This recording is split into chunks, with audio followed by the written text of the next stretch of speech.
Chapter 7. Sing for Your Supper. Carrie was in the driveway washing Uncle Jacob's truck when Kenneth brought me home. He was in cut-off shorts, shirtless and barefoot. May was helping, scraping up the fenders, getting almost as much of the suds dripping down her arm and legs as she was putting on the truck.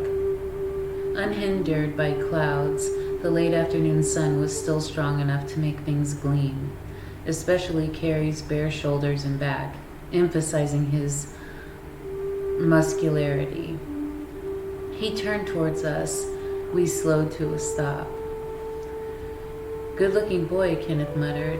He has the best of the Logan's features, softened by his mother's side, fortunately.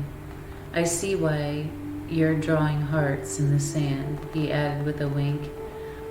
I blushed. I was sure I looked sunburnt. Carrie's face lit up with a smile as soon as he saw us, and May came rushing over to play with Ulysses.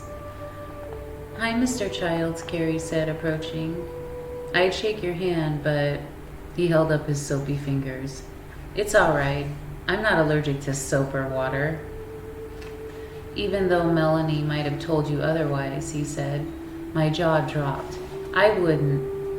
"How's the catch these days?" Kenneth asked Carrie after laughing at me. "We had a very good day. Dad's quite pleased," he said, glancing at me. It put him in a good mood for once. "That's good. And the cranberries?" "Looks as if it's going to be a heavy harvest," Carrie replied. "Heavier than last year." "Melanie tells me you're into building boats." Carrie shot me a look of surprise. "Well, yes, I am, but I have a boat plan I'd like to show you one day. Maybe I'll have Melanie bring it to your home and you can take a quick look and make some suggestions," Kenneth said. Carrie's face changed from surprise to genuine awe. "Really?" "I've always had it on the back burner, but perhaps it's time to get construction underway," Kenneth said. "See you bright and early, Melanie." "I'll be early, but I don't know how bright I'll be," I said. He laughed. Checked to be sure May was not standing too close to the Jeep, then shifted his gears and pulled away. Carrie, May, and I watched him and Ulysses disappear around the turn. Ulysses facing us all the way, looking like a small child who wished he could stay with his friends. "Was he kidding about the boat?" Carrie asked. "It's the first time I've heard him mention it, Carrie, but he's full of surprises and secrets, no different from anyone else around here." Carrie nodded, the soap suds dripping off his forearm. "Need some help?" I asked. "No, we're just about finished. May and I will just dry her off." He signed the instructions to May to return to the pail and sponge. "I have to shower," I said. "I'm full of marble dust." I started toward the house. "How about a quick dip instead?" Carrie suggested. "Just throw on your suit and go down to the beach." "Then I'll have to wash the salt out of my hair before I sit down to the dinner table," I complained. "Women," he said, groaning. "Why don't we go after dinner, a night swim?" I suggested. His eyes brightened. "Really? Great." He looked at May. Ma wasn't liking her to swim at night, so we'll bring her tomorrow, I said, hoping that May wouldn't mind. "Okay, I'll find something for her to do while we're gone so she won't feel left out," he said, and returned to the truck. Carrie was right about Uncle Jacob. He was in a rare, happy mood, actually buoyant. He didn't apologize for the way he yelled at me the other night before, but his tone of voice was softer when he asked me to pass him things at the dinner table, and he thanked me. Also, whenever he spoke, he actually spoke to me rather than around me. Apparently today's catch was good, as they used to be. It was like striking gold. The happiness in Sarah's face made her eyes younger as well as brighter. It was nice to see her laugh, and even to hear Uncle Jacob laugh. As I gazed at them, all full of smiles, everyone treating everyone politely, considerately, and the food was wonderful as ever, the cranberry wine sparkling in glasses, I was able to envision this family before Laura's tragedy, and I was able to see what Carrie had described. Even if it were destined to be short-lived, the joviality warmed my heart and made me feel a part of a real family again. There was no better music to drive away the shadows than the sound of laughter.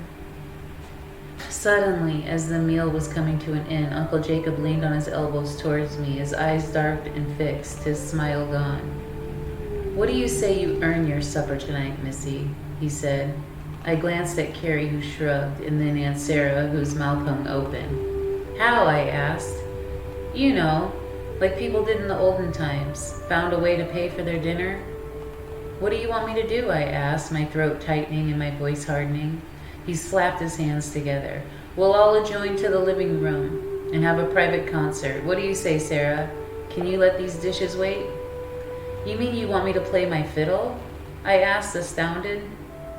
"It's something you do real good," he replied. Carrie was beaming like a cat that had gotten a fish on the counter in the kitchen. I gazed at Aunt Sarah. She'd never looked happier. For a moment I felt as if I sat at the dinner table in the wrong house. "Well," Uncle Jacob pursued. "Okay," I said, still amazed at his request. "Then it's settled," he said, slapping his hands together and standing. "Mrs. Logan," he held out his arm, and Aunt Sarah giggled and joined him. "We'll adjourn to the living room and have a private concert," he said, and held out his other arm for May. Carrie signed a quick summary of what was happening, and she leaped to her feet and took her father's arm.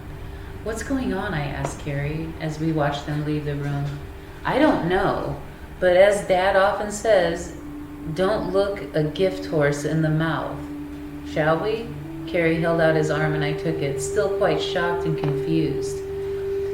When I got to the stairway and went upstairs to get my fiddle, they were all sitting in the living room waiting for me with great expectation on their faces, and when I appeared in the doorway, Uncle Jacob was settling back in his chair, puffing his pipe.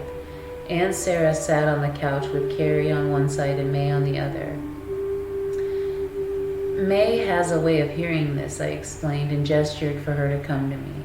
She understood, and when I put the fiddle up, she placed her hand on the case so that she could feel the vibrations while I played.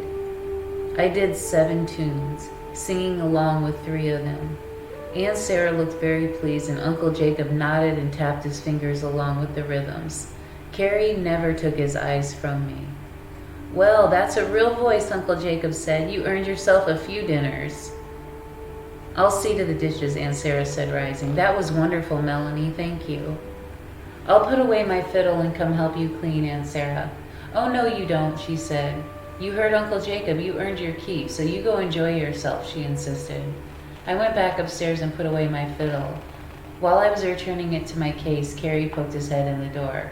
"How about that dip in the ocean?" he asked. "What about May?" "I gave her something to do with one of my models she's painting." "You mean you bribed her?" I said, laughing. "Whatever works," he said. "Okay, I'll put on my bathing suit." "Put it under your clothes," he said. "I'd rather it be our secret." I nodded and did as he said, and we went down the front door quickly, letting Uncle Jacob and Aunt Sarah think we were just taking a walk. "I don't like doing things behind their back like this, Carrie," I complained. "Why make Ma nervous?" "Which is what would happen," he said. "It's not really a lie. You are doing something to help somebody else, Melanie. It's only the lie that you hurt someone or you can't live with it." He added. Maybe he was right, I thought. Maybe I was holding up too high of a standard because I had been lied to so much for so long. He took my hand and we went to where the lobster boat was to get towels. After we got them, we crossed the sand to his favorite place on the beach. It was a small cove hidden by 2 small dunes. I didn't really notice the stars until Carrie spread out the biggest towel and we sat for a few moments, gazing up at the ocean, then up at the sky. Carrie pointed out the Big Dipper, the North Star, and what he said was Venus. "A sailor has to be able to read the stars," he explained. "They're his map." I've never been on a boat at night, but I can imagine how lost and alone you could feel if you didn't know how to steer your boat, I said. "Without the stars, the darkness is so thick you feel as if the ocean has risen all around you and you're sailing into it," Carrie said. "Of course, we have our compasses." I think I was on the water before I could walk on the land. Dad wanted me to have the sea legs first. I laughed as he pulled off his shirt and stood up. It'll be cold at first, he warned, but after you're in for a few seconds, it'll feel great. It was a warm night, wonderful for a dip in the ocean. We walked down to the water slowly. When white foam ran over my toes, I jumped. Easy, Carrie said, putting his arm around me. It's colder than I thought, I said, and I tried to retreat, but he tightened his grip on my waist. You'll love it. Carrie, I don't think so, I said, shaking my head. He laughed and tugged until I stepped further down the beach, and the water reached my ankles. You've just got to go for it, he advised. He let go of me and dove into the waves. When he popped up, he was laughing. It's great, he claimed. Makes you feel alive all over. Sure, I said, hesitating. Come on, be brave. My heart was pounding, and suddenly the stars looked more like drops of ice above me. Carrie splashed about to demonstrate how comfortable he was. He called again and urged and pleaded. I took a deep breath, ran forward, falling into the water. The shock made me scream. Carrie was at my side laughing. I grew a little afraid, even with his arms around me, and we started for the shore. I'm freezing, I screamed. I'm going to be washed out to sea. He laughed but followed. We splashed through the water and ran up to the sand to our beach towel. Carrie unfolded another towel and put it around my shoulders, and rubbing my shoulders at the same time. Are you cold? I asked, my teeth chattering. Not when I'm with you, he said. How's that? A little better, I said, still shivering. The chill on my skin tingled. I sat with the beach towel wrapped around my shoulders, and then he began to massage my feet and my ankles. Were you really cold in the water, Carrie Logan? Weren't you really cold in the water, Carrie Logan? I guess I'm just used to it, he said. It looked warm all day. I thought it would still be. My body shook with a spasm, and he laughed. Nature can be deceiving, he warned, and sprawled beside me. I don't know if I can stay out here much longer, Carrie, I said. It was the chill that had gone deep into me, turning my stomach to ice. It's the wet bathing suit. Why don't you take it off then? He said. What? Slip out of it and dry yourself and put on your pants and shirt, he suggested. There's no one around, he added. I gazed back. The dunes were empty, not a soul in sight, and all we heard was the sound of the surf.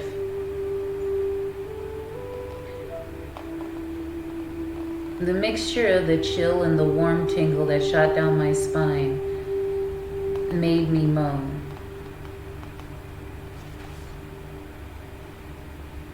Carrie put his arms around my shoulders and was at my side. Carrie, I whispered, don't. He said, shh, I'll warm you up, he promised. His heart was pounding, his blood was rushing through, making me feel lightheaded and dizzy.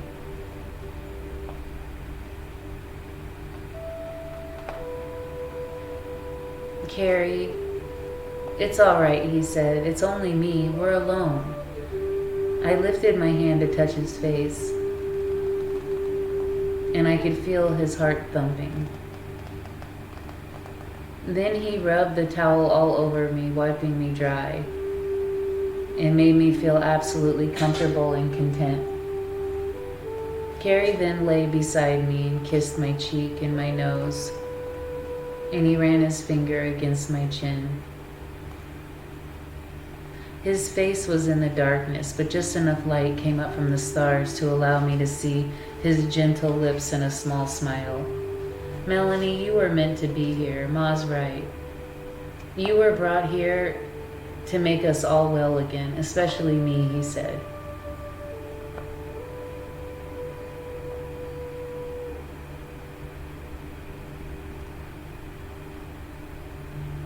I love you, Melanie. I couldn't love anyone as much as I love you. I didn't know if I could speak. My heart was racing. Carrie seemed out of control. In a few moments, I was sure I would be too. This is what happened to your mother. I heard a voice inside me say, "Remember what Kenneth said? Remember him telling you how she would jump on the back of a motorcycle and end up on a beach blanket?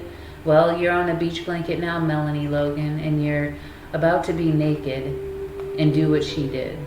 I shook my head at the words resounding inside me. "No," I said to Carrie. "Melanie, I love you. Please stop, Carrie," I said. "I can't." He said, "I can't."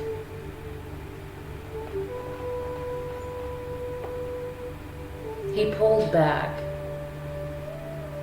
but his heart was exploding, and it was populating his chest, and his whole body was shuddering. Neither of us moved. It was as if the whole world revolved around us, and we stayed perfectly still, caught in a moment of time. My heartbeat started to slow, and my breathing became easier. Still, neither of us moved or said anything. We laid there holding each other, both equally amazed. "I'm sorry," he said. "I'm so clumsy and inexperienced. You're right. I shouldn't have even mentioned anything about this.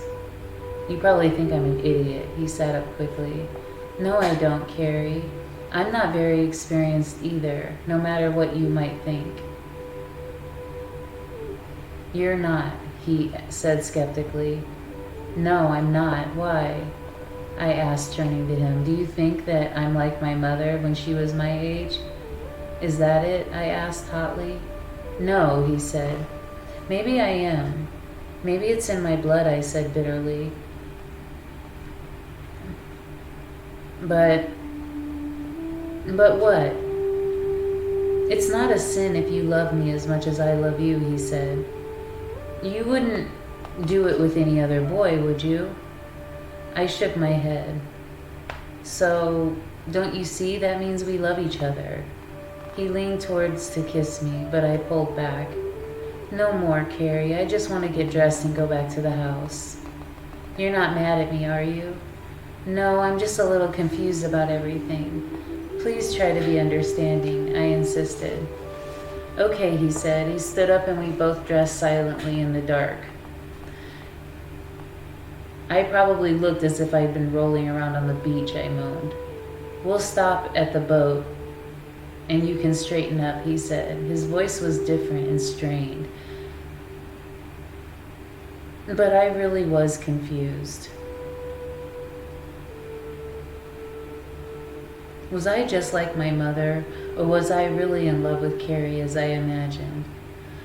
Was it the fact that so many people would frown if we had a relationship that worried me?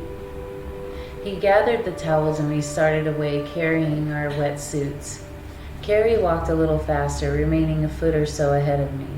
"Don't be angry at me, Carrie," I said.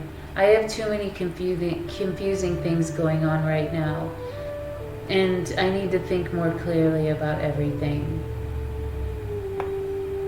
"Do you really truly believe that it is right for there to be a love between us when there's also blood?" "I want to believe it's right, Carrie, but aren't you afraid that what everyone will think?" He plodded along, not answering me. "Carrie?" "It'll be all right," he said. "I'm not angry at you. To tell the truth, I'm just as confused. Nothing is as simple as we think, I suppose, even love." I went to the bathroom on the boat where there was a small wall mirror and repaired myself the best I could. When I came out, Carrie was sitting gazing at the ocean. I came up beside him and put my hand on his shoulder. He put his hand over mine and continued to look out at the water. "The water keeps moving," he said. "It looks the same, but it never is. Everything is in a constant state of change. Trees grow new leaves. They look the same as last year's leaves, but they're different. Even the sand on the beach moves. The wind shifts it. Maybe we're all changing too," he said. "Maybe it was different than yesterday, even if I look the same today. That's what they say in science class. We're always breaking down and rebuilding cells. So he said, turning quickly, what about your feelings? Do they break down and change too? If you love someone today, will that love be different tomorrow? I don't know. I don't think love changes. I think that it stays the same, even though everything around becomes different. I'll love you the same way when you're old and gray, and I'm old and gray, no matter what anyone thinks, Melanie. I know it's right between us. Our love is special. I smiled. You believe me, don't you? He asked with worried eyes. Yes, Carrie. Then don't be afraid to love me too, he said. No matter what your mother was or did, you're not your mother. I know, I said. I just need a little bit of time to figure everything out. I want to be ready, Carrie. I need to be sure. He nodded and then turned back to the ocean. I stood by him as we both watched the waves dance with the stars and grew tired and walked home holding hands, silent and full of wonder. I noticed something different about Kenneth immediately the next morning. Even Ulysses appeared changed, more subdued, as if he had been chastised just before arriving to pick me up. Kenneth mumbled a good, quick good morning and pulled away with an awkward jerk that sent me back against the seat. He drove fast, the wheels squealing as he made a turn and accelerated, pulling around a slower car and going even faster. He never took his eyes off the road. I was afraid to say anything. Artists were so moody. One minute they are ecstatic, the next they are melancholy. We bounced hard on the dune road because he took a faster than usual also. I was relieved when we finally came to a stop at the driveway. He got out and slammed the door behind him, and then to my surprise, instead of heading to the studio, he walked toward the beach. Even Ulysses looked confused, turning from Kenneth to me, then back to Kenneth. Aren't we going right to the studio? I asked, running to catch up with him. No, I have to calm down first, he said with his head over his shoulder, not even bothering to turn around. Calm down? Why? What happened? Instead of replying, he sped up and walked on. I followed, slowly this time, until we reached the top of the rise of the beach, and he stood there gazing out at the ocean, his hands on his hips. What is all this about, Kenneth? I asked, my heart thumping now. Did I do something wrong? Did you? He snapped, spinning on me. His eyes were full of pain as they were of anger. No, I said softly, feeling shame flush my cheeks. He smiled with disdain. Lying is just in the blood, is that it? It comes so quickly, so natural to you people. He turned away again. I couldn't keep the tears from climbing over my eyelids and sizzling down my cheeks. I'm not lying, I said. Really? He reached down to take a handful of sand and washed it through his fingers. Then you didn't go into my private storage room, he said, without looking at me? I stopped breathing, the breath that was already caught in my throat choking me. After a moment, I found the strength to reply. Yes, I did, I admitted. The shame of that made me hot with embarrassment, turning into cold fear. He turned slowly, nodding. I noticed the hasp had been removed. Whoever broke in did a fine job, but the haste, one-button screw was left a little too far out. I wouldn't have thought anything of it. However, if I would have opened the door myself last night and entered the room, I didn't notice the cobwebs, and they were all broken and the canvases had been moved and not put neatly as they were. Got a good look at everything, did you? No, I said. Did you take the hasp off yourself? When I didn't answer immediately, Kenneth made the right conclusion. No, you didn't. Who went in there with you, Carrie? I nodded and looked down. I took you into my home and trusted you with my privacy, my possessions, my work. Now you can understand why I don't have many people out here, he said. People, he spit the word as if it burnt on his tongue to utter. They always let you down. I'm sorry, Kenneth, I said. Yes, tell me. How do you justify breaking and entering my private place? Go on, he taunted and challenged. Let me hear your excuse. I was looking for the truth, I cried through my tears. The truth? About you and me and my mother, I said. Everyone thinks you're my father, and you told me that you couldn't tell me what you knew, so I thought you were ashamed of it, or you just didn't want to have a daughter. I wailed back at him. He shook his head, speechless for a moment. I couldn't stop crying. My shoulders heaved and fell, and my stomach felt so weak and twisted, I had to wrap my arms around myself. Everyone thinks I'm your father. Who's everyone? Uncle Jacob, for one. He says that's why you offered me the job. It was your way of trying to amend for your sin, because you never acknowledged me. Jacob would say something like that, he laughed. It's nice to know his parents treat him. How his parents treat him, he said. I don't understand, I said, shaking my head in confusion. Never mind. Look, Melanie, if you were my daughter, I would tell you immediately. I thought by now you would have realized that I admire you and certainly wouldn't be ashamed to acknowledge you were mine, but it's not true. I wish it were true. You have no idea how long I've wished it. That, he continued, is the real reason why your mother sent me the picture of you and wrote I'm sorry on the back of it. He took a deep breath and sat on the sand. She wasn't just apologized for not living up to the hopes he had for her. She was apologizing for not being able to be the woman I loved. It wasn't all her fault either, he added, sighing as he closed his eyes and leaned forward, his knees up and his arms around him.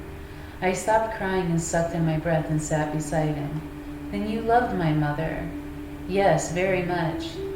And those pictures of her in the room, she enjoyed posing for me. She was so beautiful. I wanted to capture her forever in the art, and that was the way to do it.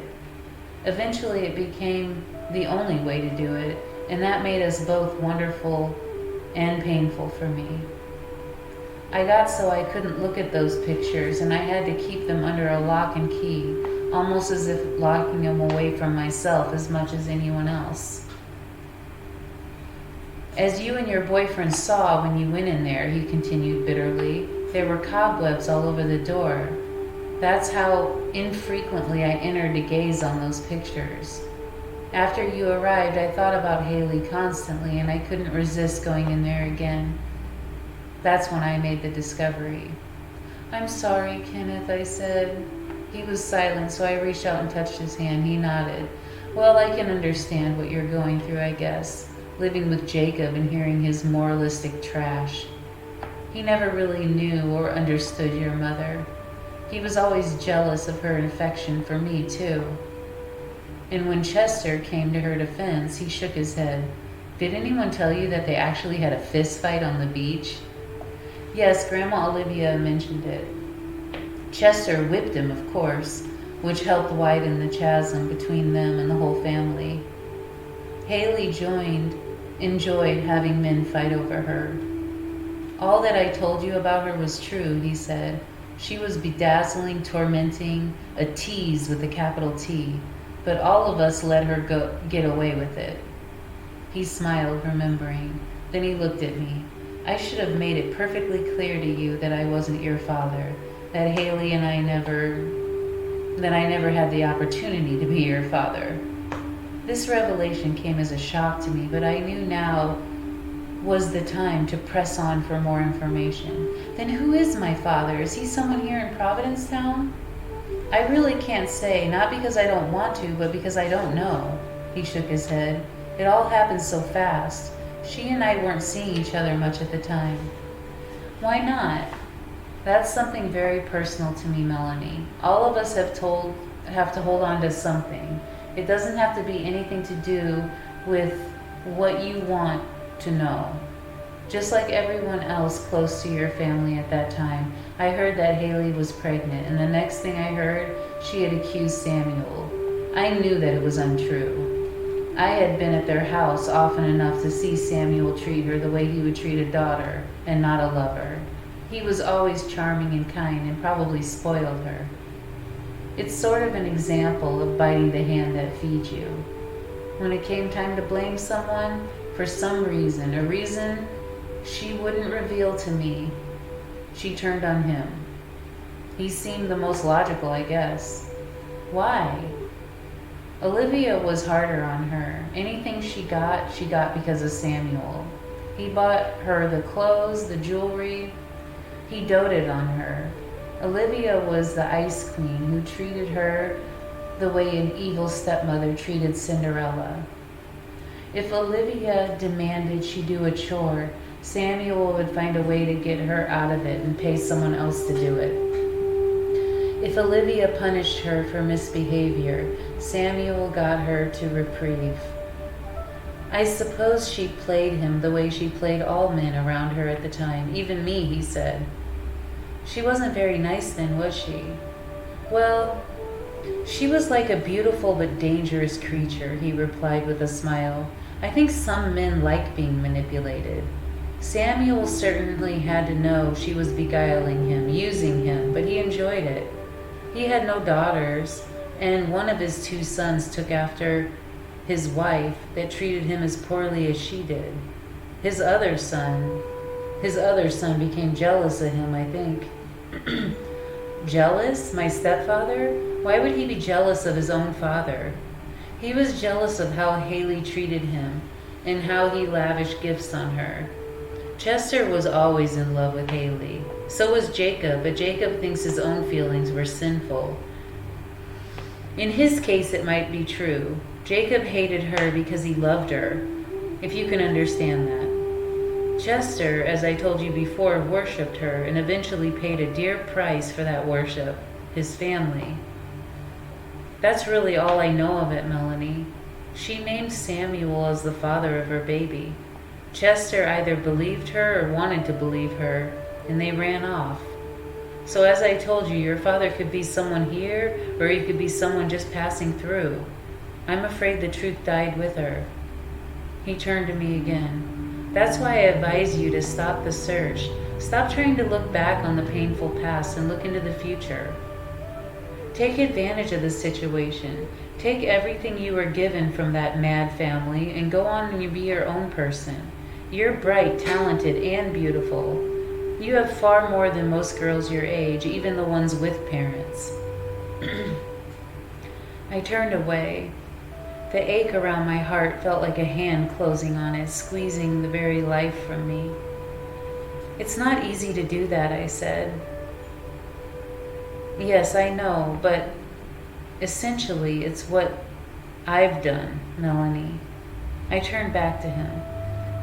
Because of how you think and how you treat your father, he didn't reply. That's one private thing you want to keep to yourself, isn't it? Yes, he admitted. We were both quiet. The surf roared and the terns cried to each other above the water. In the distance, we could see the oil barge creeping along, looking as if it slid against the sky. The breeze made the strands of my hair dance around my forehead and cheeks. The lines in Kenneth's face deepened with his grimace. Ulysses, lying quietly at our feet, lifted his head with curiosity at the sudden silence. Kenneth reached out to pat him, and I wiped away my lingering tears. Well, I said, I guess we have to get back to work. That is, if you still want me to be the model. What do you say, Ulysses? Should we keep her? Kenneth asked. As if he understood the questions, Ulysses wagged his tail vigorously, and we both laughed. That's it, Kenneth said, standing. The boss has spoken. I stood alongside him, and we started back to the house. He wasn't my father, I thought, but there was still something strong binding us. Perhaps it was the fact that we both loved my mother. Kenneth, I said as we turned toward the studio, please don't be mad at Carrie. He only did it because of me. I bet, he said. He won't be the last man who does something to please you. I won't be like my mother was, I insisted, my eyes narrow but firm. He gazed at me. No, I don't think you will. The fact is, I think you're twice the woman she was, he said. Now, let's get into that sculpture. I followed, buoyed by his words, yet saddened by them as well. Carrie was right, I thought. We're in a constant state of change. Nothing was permanent except real love. deep love, love that transcended time and place.